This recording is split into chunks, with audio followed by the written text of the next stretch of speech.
¿Pablo Iglesias está loco? Para los argentinos, él es el loco. No significa que Pablo Iglesias esté loco, pero sí significa que es un dirigente político muy atrevido, como mínimo. ¿Y tiene instinto? Yo creo que ¿O ha tenido instinto? Ha tenido instinto. Sin duda ha tenido instinto al principio, sobre todo porque el instinto, ¿qué es al fin y al cabo? Se trata de comprender lo que tú tienes alrededor, digamos, lo que se mueve a tu alrededor y actuar en consecuencia.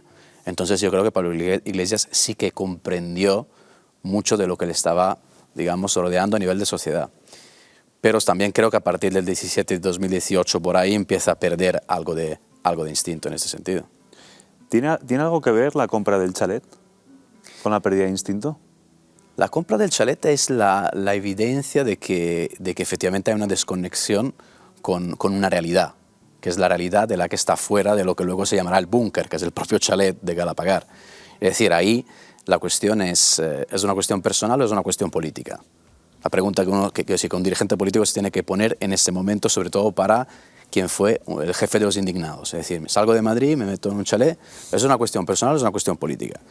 En el partido se debate esta cuestión y se concluye que al fin y al cabo es una cuestión personal, que él tiene derecho a satisfacer, digamos, lo que él quiere, y que la cuestión política, si va a haber una polémica, va a haber una polémica de 2 o 3 días.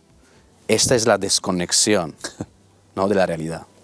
El que le susurra que va a durar 2 o 3 días es Del Olmo.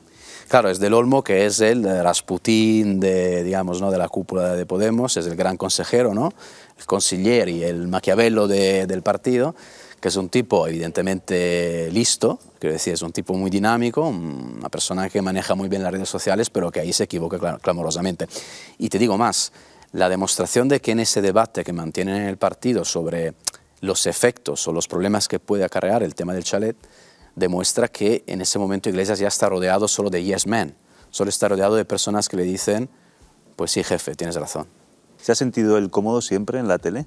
¿Tú recuerdas que hubo una entrevista con Risto Mejide al principio de Podemos, que está Risto delante de Pablo Iglesias, y Pablo Iglesias le dice a Risto Mejide, dice, mira, yo te envidio, a mí me gustaría más estar en tu lado que en el mío? Así que la respuesta es evidentemente sí. Él, de hecho, dice que su partido político no era Podemos, era la tuerca. Eso es un elemento muy interesante que además nos lleva a la actualidad más actual. Quiero decir, es que Iglesias siempre ha considerado que la política en realidad era una guerra, una batalla de medios de comunicación.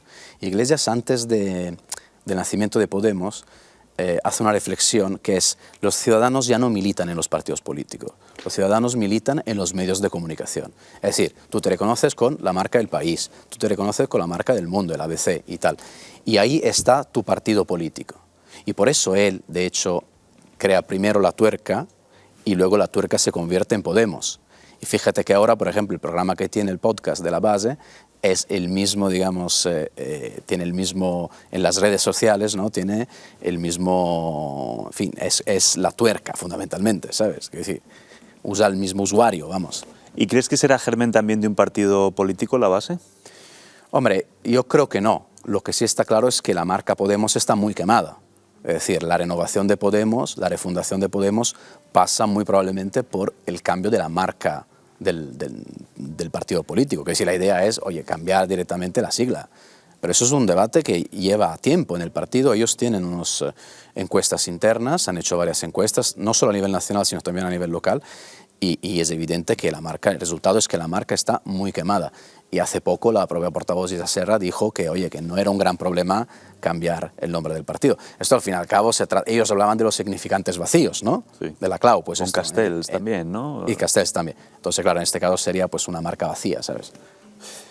¿Le tiene celos Irene Montero a Yolanda? Celos políticos. Luego hablaremos de los otros celos que también se han dado en Podemos y van más allá del mero cotilleo. Pero celos políticos, Yolanda... Vamos a ver, es que Irene a Yolanda. Es que lo político es lo personal. Quiero decir, esto hay que tenerlo siempre bien en cuenta. Fíjate que para un periodista escribir un libro político, como en este caso del valor del dinero, te pones un problema. Es decir, y yo hago un relato político, de hechos políticos, de, digamos, conclusiones políticas y también de cómo se va construyendo un fenómeno político. Pero te das cuenta cada vez que entras al fondo de la cuestión de que hay muchísimos elementos personales. Y luego das con una entrevista que Pablo Iglesias en un libro da con Enrique Julián, el periodista de La Vanguardia, donde es el propio Pablo Iglesias que dice... Mira, le dice, yo entré en política y en la militancia política pensando en Marx, en las grandes teorías, y luego me he dado cuenta que en realidad es todo muy personal. Entonces, el celo político que puede tener Irene Montero con Yolanda Díaz no deja de ser también personal. Es decir, se construye sobre cuestiones personales, que son la lealtad, la deslealtad, el hecho de que, oye, tú me estás traicionando o no, ¿me avisas de lo que estás haciendo o no? Es decir, tú haces algún tipo de movimiento político, pero antes tienes, ¿no?, la cordialidad de decirme, mira, Irene, vamos por aquí, o no, porque entonces, claro, ahí entras en el terreno, ¿esto es política o esto es decepción personal? Con Yolanda entonces podemos concluir que Irene tenía celos político-personales, pero con Dina... Bueno, ¿Dina que era la Matajari de Podemos o la primera dama extraoficial? Mira, yo creo que Dina fue, citando a Monedero, ¿no? Monedero en un determinado momento del partido dice, oye, cuidado, hay que tener en cuenta a Dina porque, en fin, Pablo se ha acariñado de ella. Entonces, claro, ¿nosotros qué sabemos? Sabemos que Dina fue una estudiante de Pablo Iglesias, una de las mejores estudiantes. Dina Buselam era una persona, yo creo que es una persona ambiciosa, era una persona preparada, tenía recorrido, por lo menos ella pensaba tener recorrido y aspiraba a formar parte de la primera línea de la cúpula del partido. Esto al principio, 2014, 2015 y tal. Y luego de repente la apartan.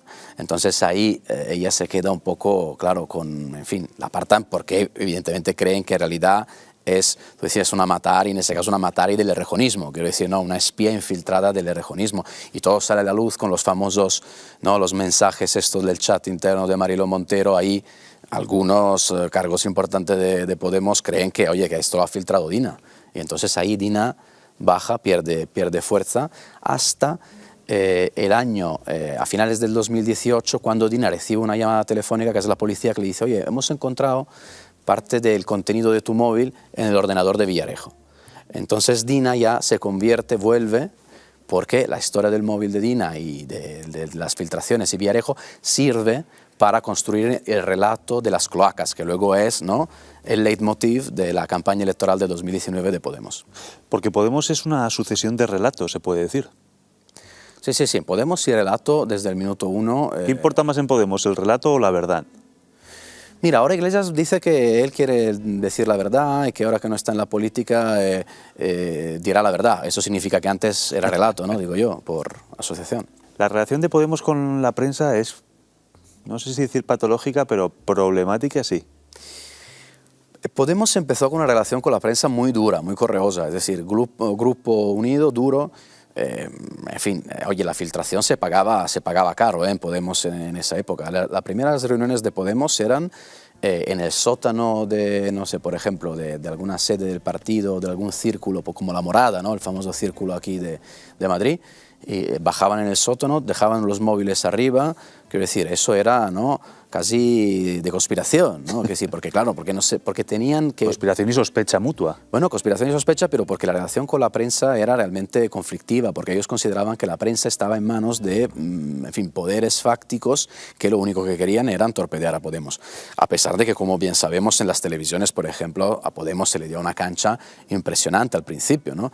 Pero claro, luego con el pasar del tiempo, la relación de Podemos con la prensa se ha, yo creo, profesionalizado de alguna manera. Quiero decir, es que la capacidad de interactuar y también el hecho de que Podemos iba encontrando amigos cada vez más en la prensa, pero a niveles básicos, de periodistas de a pie, ¿sabes? Que a veces siempre se cree que la prensa sea casi, ¿no?, como una entidad divina que está por ahí, que todo lo decide. No, en realidad la prensa es un caos, como en todo en la vida, quiero decir, como en la guerra, quiero decir, ¿no? El famoso el caos de la guerra de Sun Tzu, quiero decir, es que incluso en ese sentido Podemos entendió que, en fin, que no podía estar siempre al margen de lo que eran las dinámicas internas de los medios de comunicación. De hecho, quiero decir, hay medios importantes que a Podemos los han tratado y los tratan muy bien.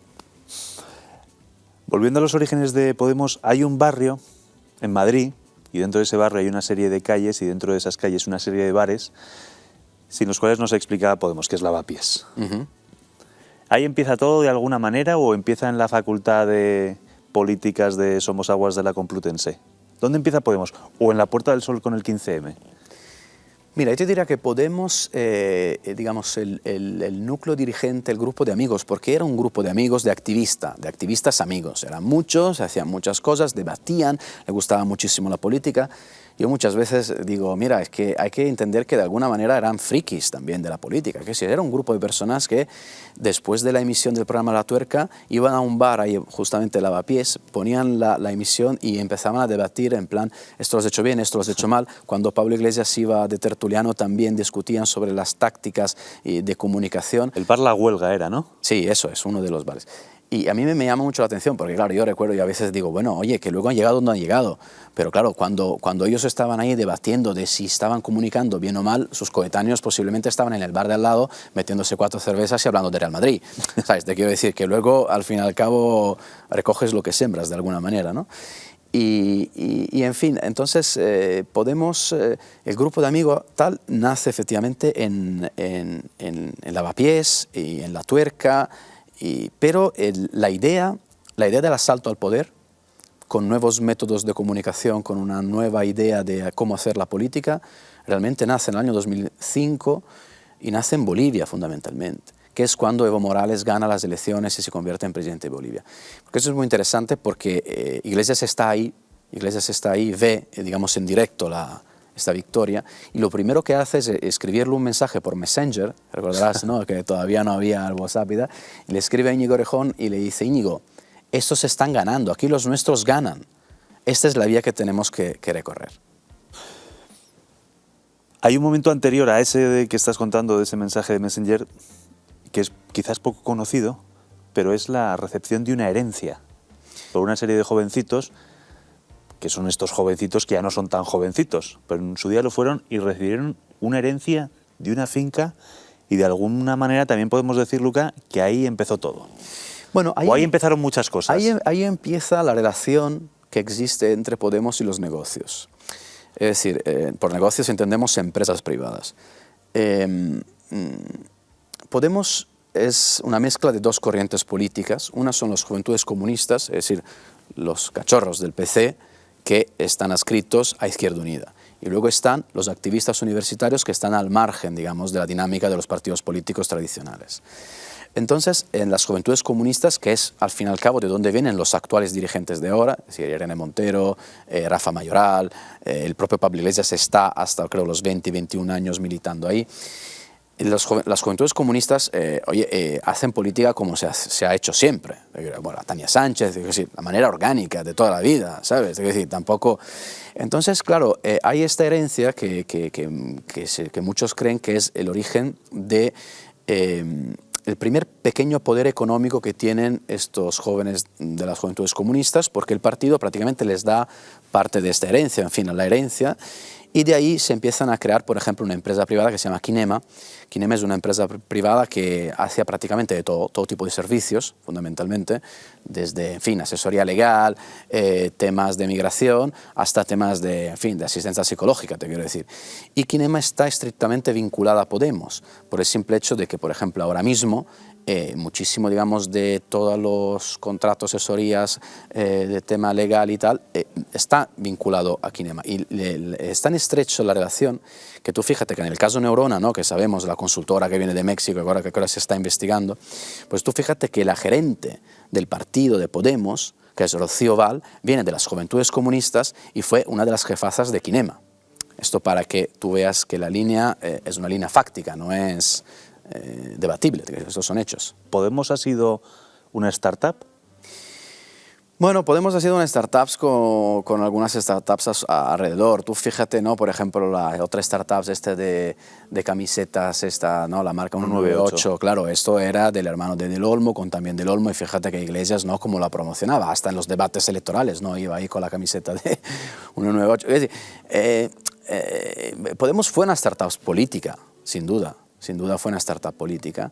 Y como sabes, las startups empiezan de la nada y si las cosas funcionan tienen un crecimiento repentino y rapidísimo. Y normalmente los fundadores pues les va bastante bien en la parte del bolsillo, ¿sabes? Porque es una inversión. Y creo que, en fin, lo podemos ver ahora mismo. Ahora, claro, la política es, en fin, no deja de ser un elemento en el que tú puedes tener siempre dos lados de financiación de alguna manera o digamos de traducción económico-financiera de tu actividad. Una es la privada a través de esas empresas amigas que tú puedes tener alrededor y la otra es la pública, que son las subvenciones públicas que tú recibes una vez que entras en el poder. Entonces, claro, con subvenciones públicas Podemos realmente se puede decir que ahora mismo más que un startup es una empresa de éxito, porque claro, es que maneja millones y millones cada año. Ahora hablamos del dinero, pero vamos con la ropa de 198. Pablo Iglesias la lucía, y la lucía mucho y con profusión. Íñigo Errejón no. Y no es anecdótico esto, creo. Pues mira, es que incluso en lo estético había pelea, había diferencias, ¿no? A Errejón no le gustaba ese tipo de moda, ¿no? Entonces él no quería vestir con la ropa de la empresa del Olmo. ¿Era solamente una cuestión estética o recelaba del entorno de Pablo Iglesias? De los del Olmo, Mayoral, Montero. Es que fíjate que antes hablamos de la relación con la prensa. Tú fíjate que como periodistas o como en la opinión pública empezamos a conocer que hay una pelea, ¿no? una pugna por el poder dentro de Podemos entre el sector de Pablo Iglesias y el de Errejón a finales de 2016 o 2017, cuando hay el famoso Vista Alegre 2, ¿no? Cuando se ve todo eso. Pero eso en realidad empieza en el año 2014, nada más empezar las startups, como tú decías, ¿sí? Primer ciclo electoral de las elecciones europeas de 2014, y ahí, con el primer éxito del 1.000.000 de votos que logran y envían 5 eurodiputados a Bruselas, ya ahí empieza la desavenencia entre estos dos. Porque la clave es, ¿quién es el verdadero líder del partido? Errejón considera que él es el líder del partido, pero sí asume que Iglesias sea el rostro del partido, porque dice él tiene tirón electoral y por lo tanto adelante, pero aquí el estratega soy yo, dice Errejón. ¿Sabes? ¿Quién maneja los hilos? Soy yo. Y es verdad que en aquel momento Errejón, con Pascual, con todos sus hombres, controlaba la organización de Podemos. Lo que pasa es que llega un momento en el que Iglesias se va a Bruselas y cuando vuelve se da cuenta de que él ya es como un rey desnudo, quiero decir, dice, pero yo ¿en qué mando en la organización?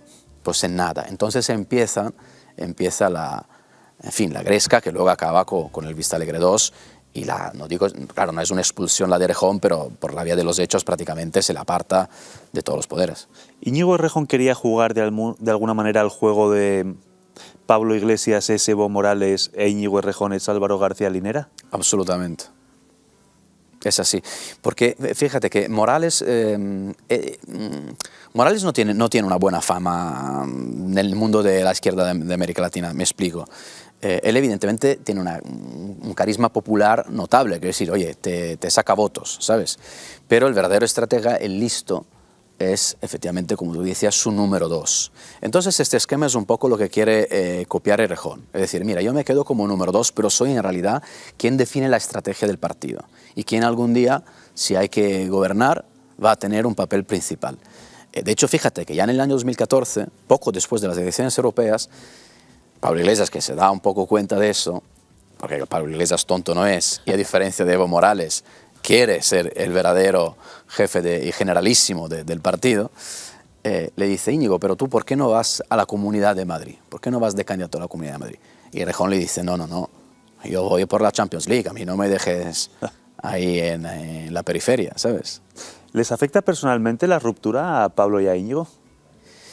Hombre, creo que eso es una evidencia, quiero decir, el propio Iglesias hay varios momentos en su vida política que sufre personalmente, la carga que representa la vida política, es decir, las traiciones. Él las sufre a nivel íntimo.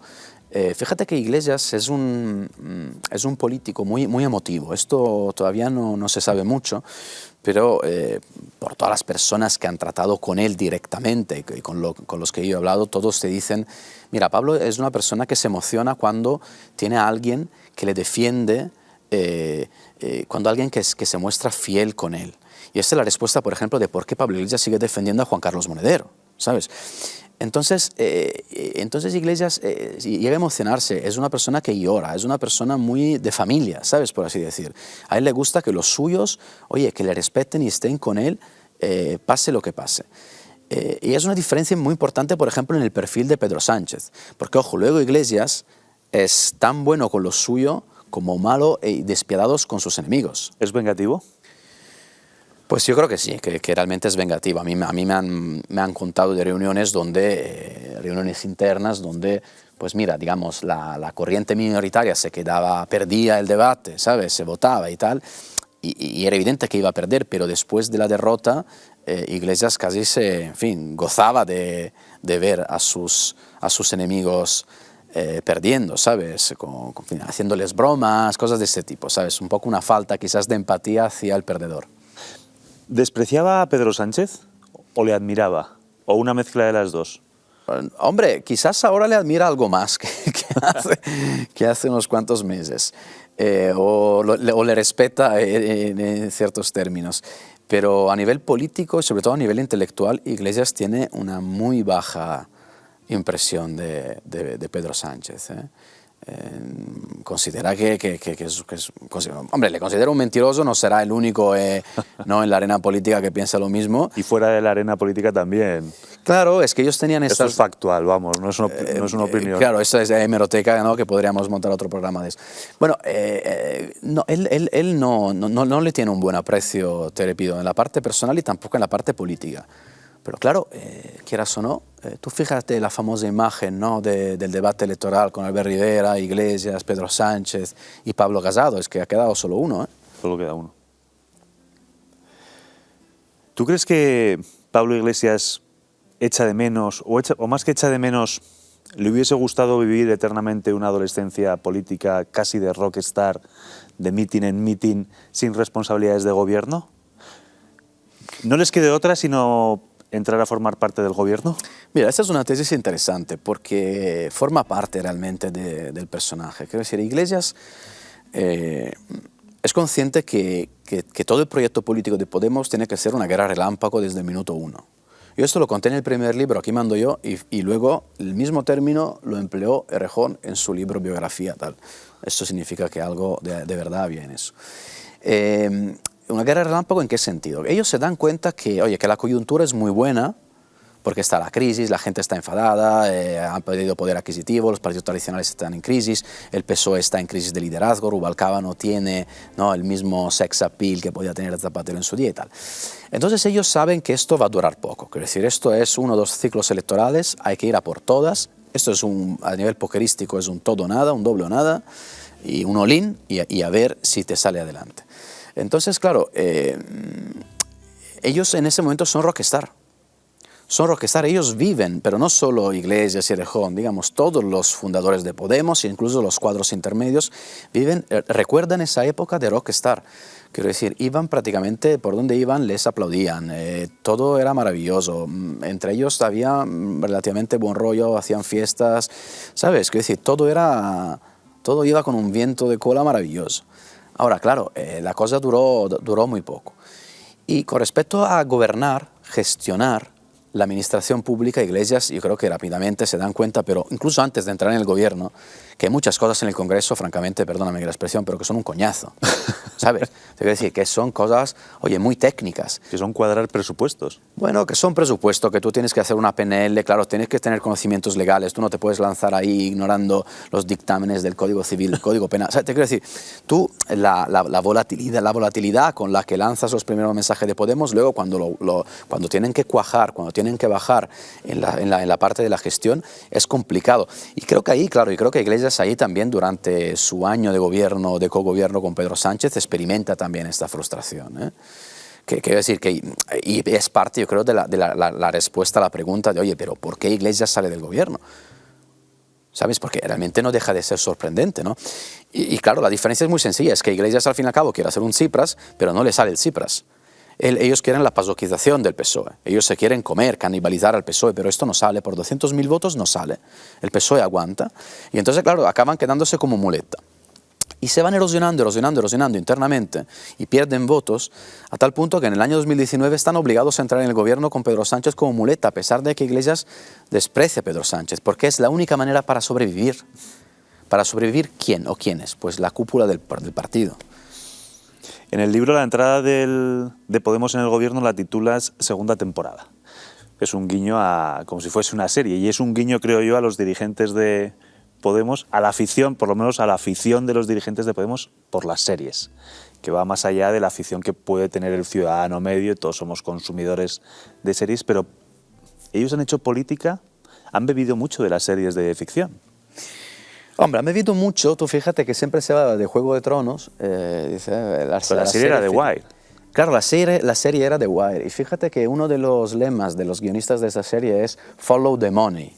Hay que seguir siempre, ¿no?, la pista del dinero. ¿Qué has hecho tú en este libro? Claro, que es lo que yo digo, claro, es que no podemos no entender Podemos si perdemos de vista esta derivada, ¿sabes? Porque es muy importante.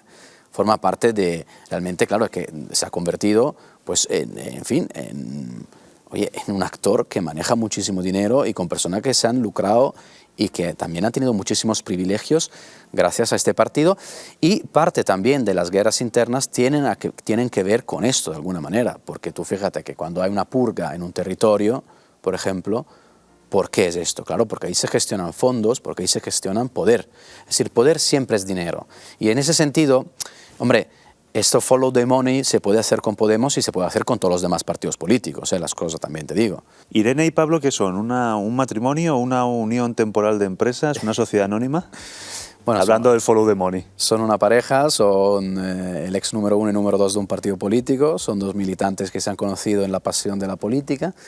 Yo creo que son dos personas también brillantes en sus cosas, y también son una UTE, es decir, también comparten intereses que son mantener el control de la organización, porque a través del control de la organización tú mantienes una cuota de poder que al fin y al cabo se traduce en tener un cargo público, estar en el Congreso, en este caso en el Ministerio, y por lo tanto, pues en fin, seguir en el ajo. ¿Hubiese cambiado el destino de Podemos si el partido hubiese asumido la bandera española? ¿O es anecdótico?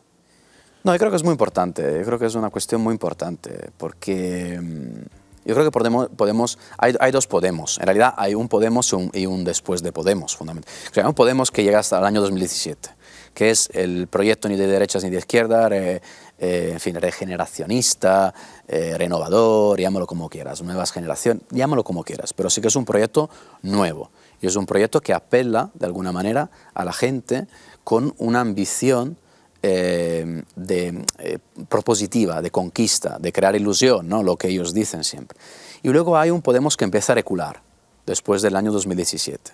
Empieza a recular y tú decías la bandera, y ahí deja la bandera. ¿Cuándo deja la bandera? Deja la bandera en el momento en el que Iglesias se da cuenta que la guerra relámpago está perdida, que digamos la invasión de las tropas hacia Madrid se ha quedado en las puertas de la capital, y entonces busca aliados donde, evidentemente los nacionalistas, bueno, en Cataluña, en el País Vasco y tal, y busca el esquema de lo que se ha llamado el gobierno Frankenstein, es decir, aprovecha los giros que está dando Pedro Sánchez en el PSOE para atraerlo a su esfera de influencia y decir, aquí la única manera que tenemos para llegar al gobierno y por lo tanto mantenernos en los cargos públicos es, al fin y al cabo, pues, entender que somos segundones del PSOE, pero hacer que vengan hacia nosotros y atraparles en este abrazo del oso con los nacionalistas. Y luego les sale bien, cuidado, que sí, técnicamente les sale bien, pero al fin y al cabo Podemos muere de éxito de alguna manera, porque en el momento en el que pierde, ¿no?, este sabor a novedad, este sabor también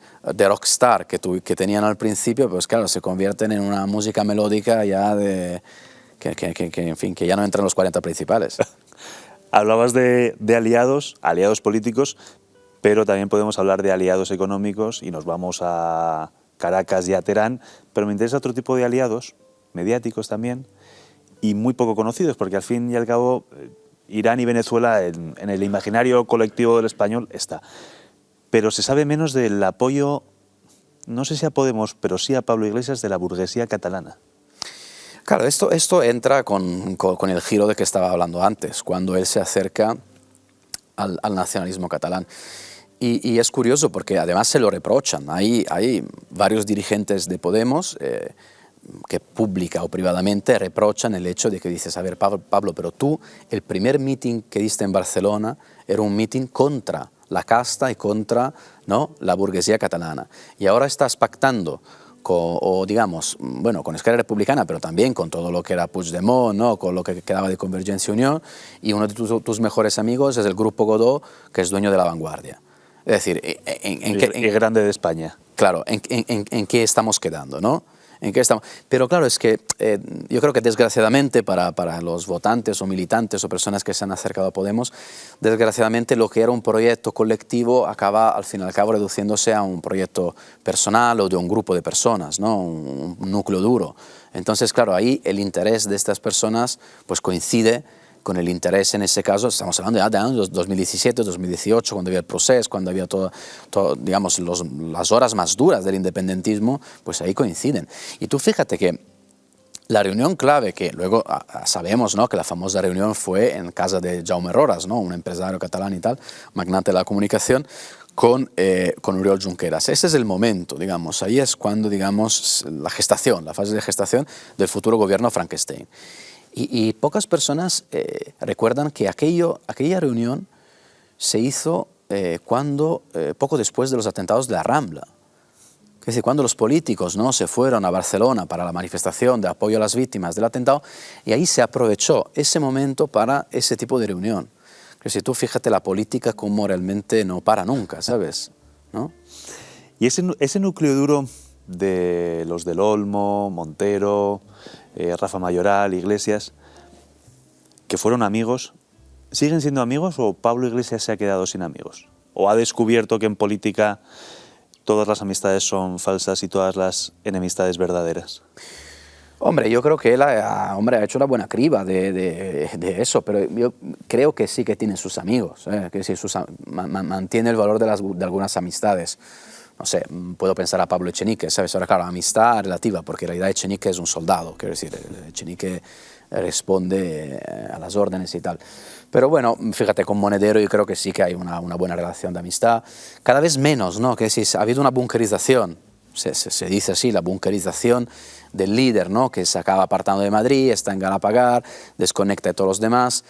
Y bueno, el problema es que en la política, y creo que lo podemos ver también en el caso del Partido Popular de ahora, ¿sabes? Es decir, es que el momento en el que se rompe la confianza, nunca se sabe exactamente de quién es la culpa, ¿sabes? Es decir, siempre te puedes retrotraer, es decir, no, pero el primero que decepcionó, el primero que traicionó, fuiste tú.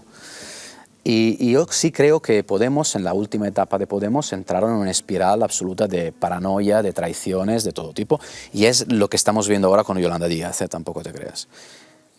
Hay un pasaje del libro, que te lo he comentado alguna vez, que leyéndolo, admires o no admires a Pablo Iglesias, no puedes sino reconocerle agallas y valor, que es cuando reúne a sus incondicionales, cuando Isabel Díaz Ayuso adelanta las elecciones en Madrid y dice, bueno, uno de vosotros tiene que ir a las elecciones sabiendo que las va a perder.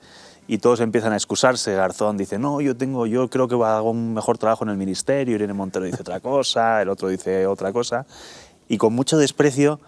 Y si fuera una serie de televisión la historia de Podemos, ahí recuperaríamos al Pablo Iglesias de la primera hora, al Pablo Iglesias chulo, arrogante, con agallas, que dice, les viene a decir con mucho desprecio, bueno, voy a ir yo y a ver qué sois capaces de hacer vosotros sin mí.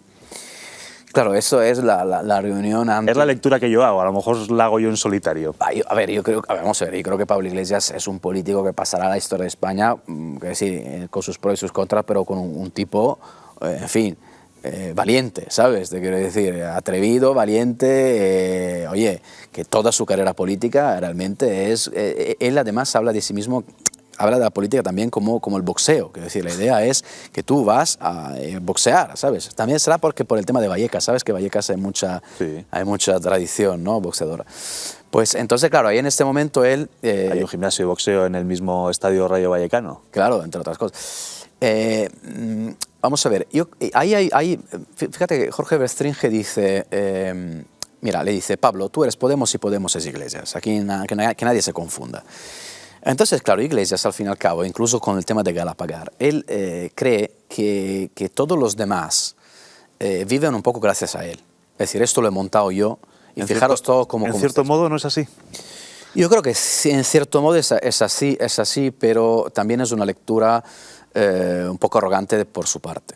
Porque es verdad que Iglesias hombre, es un súper activo, siempre lo ha sido de Podemos, pero al fin y al cabo el hecho de que él lo haya personalizado tanto este partido y haya echado a todas las personas que podían aportar algo, pues claro, luego te quedas realmente en solo contra todo el mundo y acaba en lo que acaba, ¿sabes? Que es exactamente esa reunión donde ellos se quedan ahí porque tienen unos sondeos que en Madrid, en la Asamblea de Madrid, en las elecciones esta que gana Ayuso, tienen un 3-4%, es decir, que se quedan fuera de la Asamblea de Madrid, que esto es la muerte política para un partido político como Podemos, que nace técnicamente en Madrid, sí.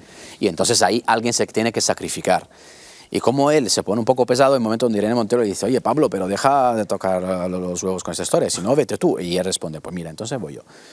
Y eso es, tú me preguntabas, Podemos es un loco, yo te contesté, para los argentinos lo llaman el loco, pues quizás se responde un poco también a esta, es un tipo impulsivo, ¿no? Entonces... pero bueno, eso es instinto, ¿no? También de poder. Luca Costantini, keep following the money. Muchas gracias. Muchas gracias.